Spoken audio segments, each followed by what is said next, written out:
পদ্ধতি না। অনেক যুবকরা বিয়ে করার জন্য বারবার দোয়া চায়, হুজুর দোয়া শিখাই দেন কোনটা করলে বিয়ে তাড়াতাড়ি হবে। আরে বাবা, বিয়ে তাড়াতাড়ি হওয়ার আমল হলো কাজ শুরু করেন, পয়সা কামাই করেন, মাথার ঘাম পায়ে ফেলেন, হালাল রুজির জন্য গাধার মতো খাটেন। কোন ইজ্জতের ভয় করিয়েন না হালাল উপার্জন করতে গিয়া, গাধার মতো খাটে টাকা উপার্জন করেন।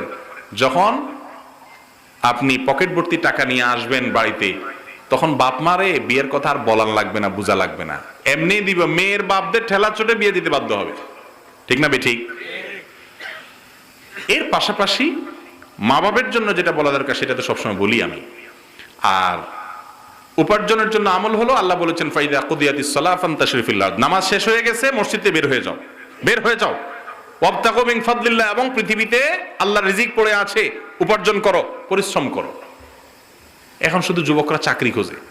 আজকে এক ভাই হোটেলে দেখা করতে আসছে,